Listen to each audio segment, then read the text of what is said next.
Assalamualaikum warahmatullahi wabarakatuh. Selamat berjumpa dengan tutorial kimia bersama urip.info. Dalam video ini akan dijelaskan cara menyetarakan jumlah atom atau muatan dalam persamaan reaksi redoks menggunakan metode transfer hidrogen. Metode transfer hidrogen ini adalah teknik penyetaraan reaksi redoks tanpa harus tahu bilangan oksidasinya. Kita tinggal bagi persamaan reaksi yang ada ini, kita pasangkan spesi-spesi yang mirip. Reaksi yang kita setarakan, MnO direaksikan dengan PbO2 menghasilkan MnO4- dan Pb2+. Reaksi ini berlangsung dalam suasana asam. Kita langsung pasangkan spesi yang mirip. Kalau kita cermati di sini MnO, pasangan yang paling mendekati MnO adalah MnO4-, sementara PbO2 akan dipasangkan dengan Pb2+. Sekarang kita tuliskan.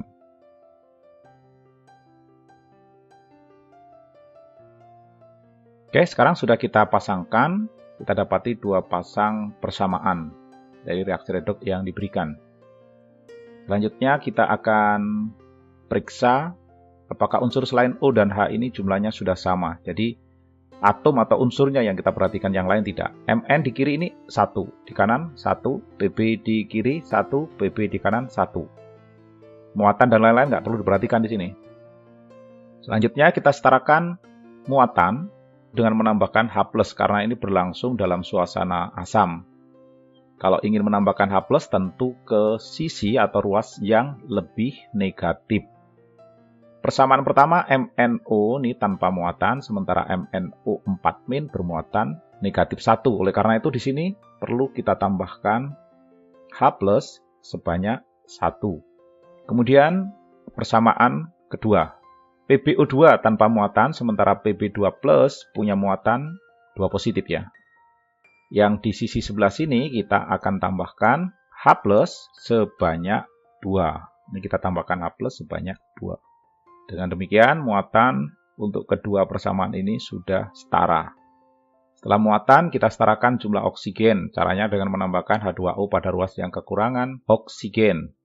Persamaan pertama MnO, O-nya 1, sementara di ruas sebelah kanan ini ada O sebanyak 4 pada MnO4- ya, ada 4, jadi selisih 3. Karena selisih 3, maka di ruas sebelah kiri ini kita tambahkan 3H2O. Yang kita pandang di sini oksigennya atau O-nya saja. Tujuannya agar oksigen sama-sama 4.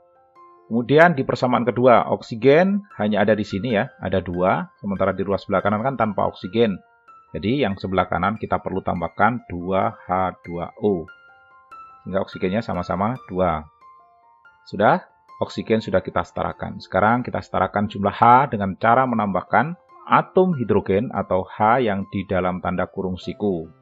Persamaan pertama, hidrogen di ruas kiri ini ada 6, sementara di ruas sebelah kanan hidrogen ini ada 1. Jadi yang di sebelah kanan kekurangan 5 hidrogen. Oleh karena itu kita tambahkan 5 atom hidrogen. Dengan demikian hidrogennya setara, sama-sama 6. Kemudian persamaan reaksi kedua, hidrogen di kiri ada 2, di kanan ada 4. Oleh karena itu yang di sebelah kiri ini perlu kita tambahkan hidrogen sebanyak selisihnya, yaitu 2. Jadi perlu kita tambahkan hidrogen sebanyak 2. Sekarang di sini kita sudah bisa mengidentifikasi bahwa reaksi yang pertama ini karena dia melepaskan atom H sebanyak 5, berarti dia merupakan reaksi oksidasi. Sementara persamaan kedua dia menerima 2 atom H, berarti dia merupakan reaksi reduksi. Sudah ketahuan dari sini kita bisa mengidentifikasi mana reduksi, mana oksidasi, walaupun tanpa tahu bilangan oksidasinya. Sekarang kita akan samakan jumlah hidrogen yang dilepas dengan yang diterima, karena di dalam metode transfer hidrogen, bila ada satu ruas melepaskan 5, maka yang diterima pun harus 5. Kalau ada yang menerima 2, maka yang dilepaskan yang di sebelah sini tadi harus 2. Ini kan tidak mungkin, oleh karena itu kita lakukan pengalihan dengan suatu bilangan, di mana bilangan itu merupakan hasil KPK dari 2 bilangan tersebut. Bilangan KPK dari 2 dan 5 nilainya kan 10. Oleh karena itu kedua-duanya harus menjadi 10.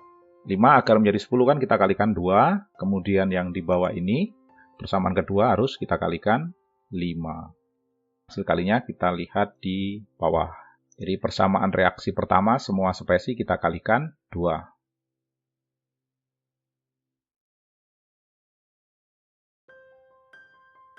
Oke, sekarang kita sudah dapatkan bahwa hidrogen yang dilepas dengan yang diterima sama-sama 10.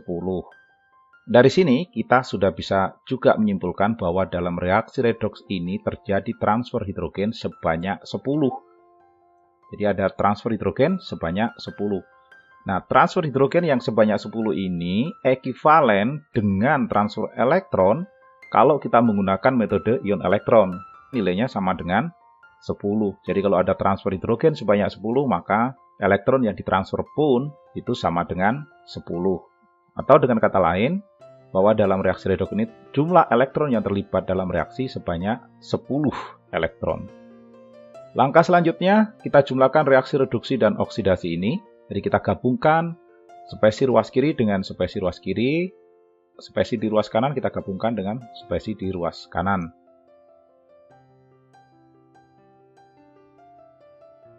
Sekarang sudah kita gabungkan. Berikutnya kita eliminasi spesi sejenis yang muncul di ruas berbeda. Dalam hal ini ada 10 atom hidrogen yang ditandai dengan kurung siku ini. Kemudian yang di kanan juga ada ya. Karena itu ini kita bisa eliminir atau kita hapus. Selanjutnya kita periksa lagi.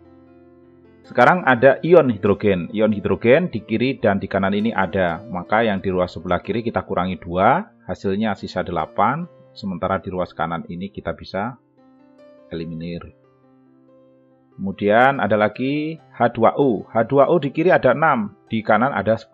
Ini kalau kita eliminir sisanya jadi 4. Sementara yang di sisi kiri ini kita bisa hapus. Selesai. Reaksi redoks ini bisa dikatakan sudah setara kalau kita mengikuti proses dari awal sampai akhir. Kita lakukan dengan cermat. Tidak ada kekeliruan di dalam proses menghitung. Dipastikan jumlah muatan, jumlah unsur-unsur, ruas kiri dan kanan itu setara. Bila kurang yakin silakan dihitung secara manual ya. Mn di kiri berapa, di kanan berapa, dan seterusnya. Diyakini kalau sudah proses kita lalui dengan baik, maka reaksi ini dikatakan sudah setara. Demikian tutorial ini, mudah-mudahan dapat dipahami. Terima kasih sudah menyimak. Sampai jumpa pada tutorial berikutnya. Wassalamualaikum warahmatullahi wabarakatuh.